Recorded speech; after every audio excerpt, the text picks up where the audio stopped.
Alright, hello everyone. In this video we're going to be continuing work on our Chevrolet Camaro. Last video we set up our reference images, so if you haven't seen that video I suggest you go check it out, or you can set these up yourself. I will be doing a bit of editing on these reference images because I just recently realized that you could do this. So this is glaringly white and it will be a bit irritating when we do start our model. So what you want to do is select one of these reference images and go down to this tab right here, this image tab, and turn on use alpha and turn down the transparency to about 0.5. And right away you notice that you can see the other side. So what you do is you set the side here to front, and let's go to this other one. Let's turn on use alpha, set it to 0.5, and turn on front. And now notice how you can see only the front here, only the back here. Pretty useful. We're going to be setting these ones to 0.5 also. It'll just make it overall easier for us to see our model. Alright. And make sure to save every now and then. Very useful. You might just lose your computer might shut down, and then you'll have to restart. So just make sure you save. Alright, let's get started on modeling. So we're going to go into, press numpad 7, we're going to go into top view.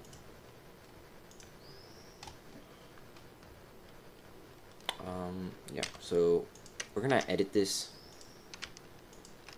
Let's select these two. Let's move it back. Oh my. I forgot to turn on clipping for this. Oh, sorry, give me a sec. Let's turn on clipping. This would certainly be ridiculous if I didn't have any clipping. Alright, yeah. Sorry, let's continue with what we were doing. So let's move both of these back around right here, so to the top of that window. And let's move this one forward a bit.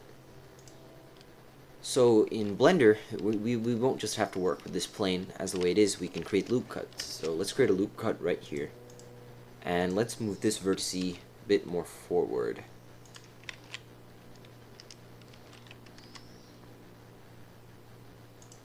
Yeah, that is definitely looking better now. Now we've got that nice curvature right there. Also want to create a curve right here.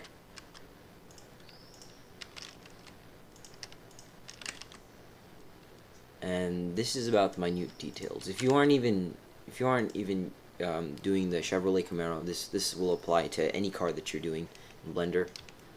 Okay, so notice how it's just a flat plane right now with the loop cut.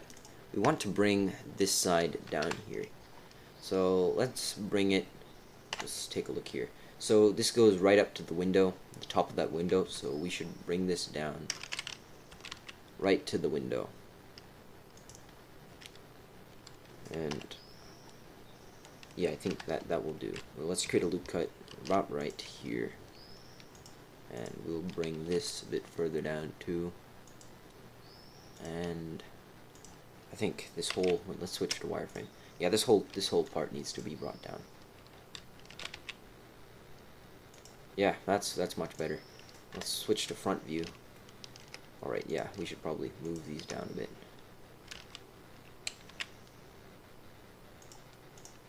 And the thing to know about blueprints is that they won't necessarily match up with each other. Different sides, different views, they won't necessarily match up with each other. So you can take a, it doesn't have to be exact, okay? Because it's your model and it's your rules. So let's create another loop cut up here. Let's move it right there. That'll do. Yeah, okay. We should also move these down. Alright.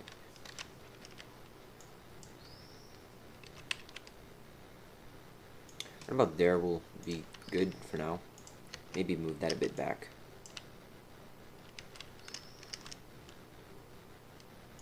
Yeah, and I think we've got it roughly aligned with the top of the car. Maybe just move these a bit to the side. Actually, let's move this entire loop cut to the side a bit. And then move it down.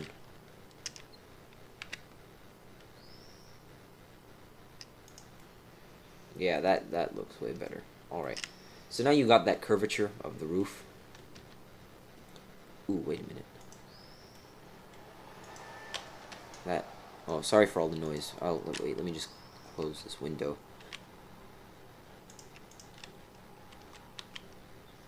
Actually, it's fine. No more cars coming down. There we go. So we've got that roof done. Now we want to extend this part down here. Let's get that leg of the roof down. So E to extend, and we will, or extrude, and we will move that right down there, and that should do. So yeah, of course we need to make sure that it's correct on all sides. So this is probably around, this needs to be around right there.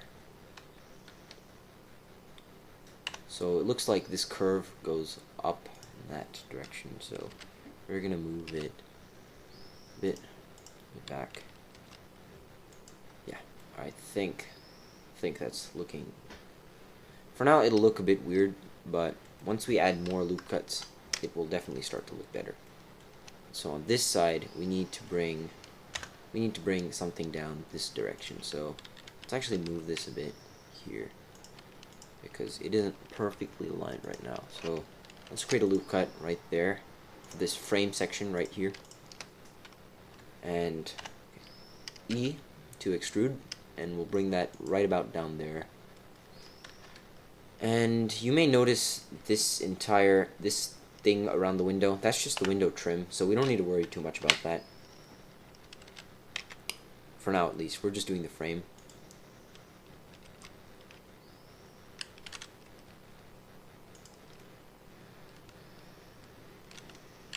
And yeah, I understand this may look a bit crude for now, but it will definitely get better. So we're going to move this back a bit.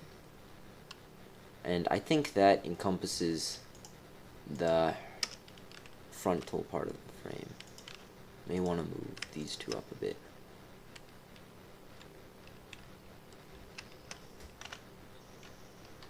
Just to give some more depth. So the problem is that this is a bit collapsed inwards. So we want to move these up slightly. It's always good to step out into perspective mode just to see, because there's some things in orthographic mode that you just can't really visualize properly, and perspective mode helps you with that a lot. And let's, oh yeah, there's one more thing we should probably do with these reference images. So let's select all of these reference images, and let's make it so that you can only see them in orthographic mode. Oh shoot, you have to apply it to all of them. My bad. Okay, so now we can only see it in orthographic mode, which makes it much easier to visualize this in perspective mode. So yeah, I think that frontal part is looking pretty good. So what we can do now,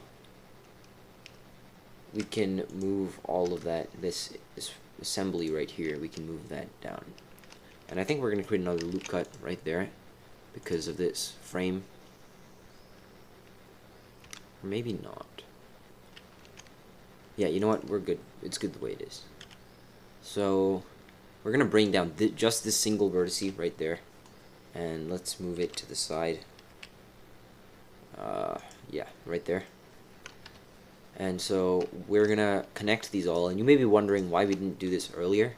It's so that we can get each of these legs set up first, the legs from the top of the car, and we want to make sure that those are that's the priority. The windows will come later, because oh wait, I should. So there's one thing about topology that everyone should know. You always want rectangles or squares, or you want quadrilaterals. You never want triangles. So notice how everything here is a quadrilateral, 4 sides, right? 4 corners, 4 sides. However, this window is a triangle. So we will have to do our best in order to get around that and make sure that it is a quadrilateral, because having triangles can really mess up edge topography, because what you can end up with is the inability to create any more loop cuts. Ooh, my bad. And a loop cut is just this thing. You see that yellow line? That's a loop cut. But watch when we create a triangle right here. Nope, you can't create a loop cut through that area anymore. And it's a window, so it's fine, but we don't want a triangle there. So what we are going to do for now is extend another vertice right there, or let's actually forget that. Let's not extend a vertice there. Let's put another cut right there, and that way we will not have extra vertices, because you want to keep your vertice count down to a minimum. So now notice how it connects fully, this line right here, and we can fix it up later, but for now we just want to get this basic frame done. So let's check out the back view. I think yeah, there's no curve down this section, so I think it's fine. Although we definitely do need to move that. My bad. So there you go. That's the top part of this car done, and this is all windows. And before we wrap up this video, I think let's just get this door section down, because doors are extremely important on a car, if you didn't know. And actually, I want to check out some reference images. I think I have some open here. It's always useful, other than blueprints. You want to be able to see what it would really look like, right? So let's check out these images. So the frame, this trim here, it curves around curves around that front of the car, and then the door extends from this secondary part. So there's two lines here, right? This one line is the front windshield, this other line is the window. So the door extends from the one that surrounds the window. So we need to make sure to do that. Yeah, okay, it looks like it's consistent throughout all models. So we're just going to select these, and E to extrude, and let's bring that all the way down. Actually, maybe, you know what, because yeah, no, we haven't actually gotten that part of the trim down yet, so I think we just extrude all of these. Sorry for all the going back and forth on this stuff. I'm doing this at the same pace you guys are, if you're watching, so yeah, and that's basic. That's the basic door. And notice how it curves out, so we're gonna have to create a few loop cuts here. Let's create one about right here, and one right here, and Shift Alt to select an entire loop cut. So now we have that side, and let's move it.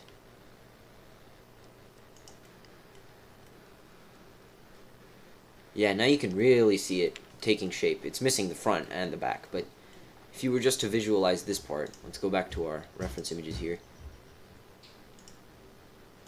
Yeah, you can see that curve on that side, and it really is starting to take shape. So I think that's where we're gonna stop it for now. Just finishing up, we've done the basic part of the middle of the frame, and in the next video I hope we can get the front and the entire front and maybe a bit of the back. So thank you for watching. If you have any feedback on this video, please leave it in the comments. Yeah, we'll just end it right there.